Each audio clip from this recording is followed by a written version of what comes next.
السلام علیکم ورحمۃ اللہ وبرکاتہ۔ معزز ناظرین، آئیے ہم آپ کو تشہد کی حالت میں آپ بیٹھے ہوئے ہیں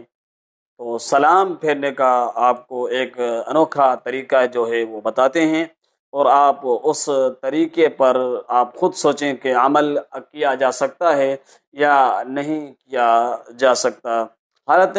تشہد کے اندر جو ہے وہ ایک کتاب ہے قاضی خان، جو اس کا حوالہ صفحہ نمبر 11 جلد نمبر 1 میں یہ بات جو ہے وہ موجود ہے۔ اس میں بات موجود یہ ہے کہ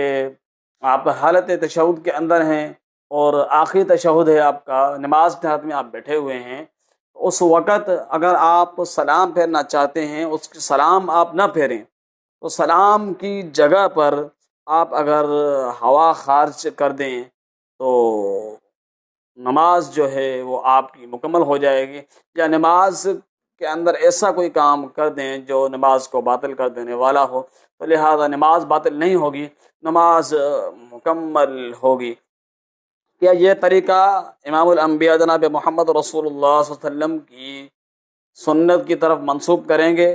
اور اس طریقوں کو عند امام ابو حنیفہ رحمۃ اللہ علیہ کہا گیا ہے۔ امام ابو حنیفہ رحمۃ اللہ علیہ کی طرف یہ منسوب کیا گیا عمل ہے۔ ہم یہ نہیں کہتے کہ یہ کام امام ابو حنیفہ رحمۃ اللہ علیہ نے اس طرح کے کام کرنے کی اجازت دی ہو، کیونکہ ہمیں یہ 100% کے قریب لگتا ہے کہ امام ابو حنیفہ رحمۃ اللہ علیہ کی طرف یہ جو ہے اس کتاب قاضی خان کے اندر یہ منسوب بات ہے۔ تو یہ ایک عجیب طریقہ ہے نماز سے سلام پھیرنے کا، یعنی آپ سلام پھیرنے کی جگہ پر اگر آپ ہوا خارج کر دیں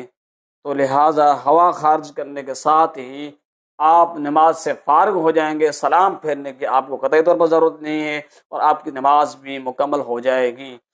آپ اندازہ لگائیں، ہوا خارج کرنا جو کہ وضو کو ہی باطل کر دینے والا کام ہے، یعنی ہوا خارج ہوتی ہے اس سے وضو ہی ختم ہو جاتا ہے۔ تو وضو نماز کے لیے ایک شرط ہے،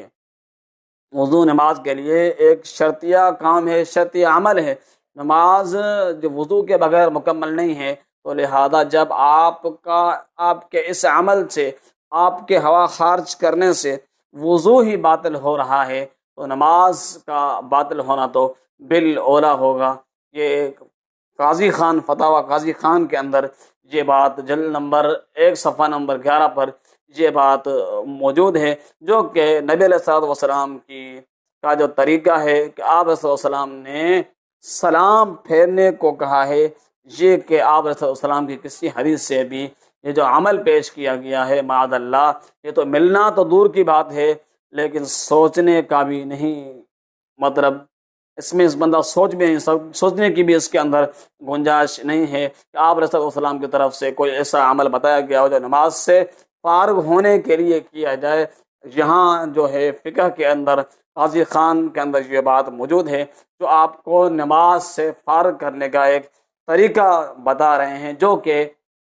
امام ابو حنیفہ رحمۃ اللہ علیہ کی طرف منسوب ہے۔ ہم امام ابو حنیفہ رحمۃ اللہ علیہ کی طرف اس عمل کو منسوب جو ہے وہ نہیں ٹھہراتے۔ ہماری طرف سے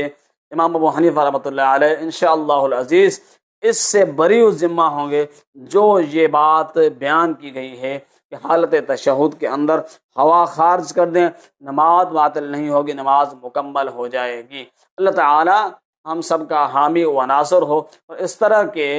جو طریقے ہیں وہ لوگوں کے سامنے اس کو دین بیان کر کے بتایا گیا ہے، دین سمجھا کر کہا جاتا ہے لوگوں کو، لیکن بہرحال اگر نماز کے اندر کوئی اس طرح کا طریقہ اپناتا ہے تو وہ اس کی نماز ہی مکمل نہیں ہوگی، اس کی نماز ہی باطل ہو جائے گی۔ لیکن امام ابو حنیفہ رحمۃ اللہ علیہ بتائے گئے عمل سے انشاءاللہ بری ذمہ ہیں۔ والسلام علیکم ورحمۃ اللہ وبرکاتہ۔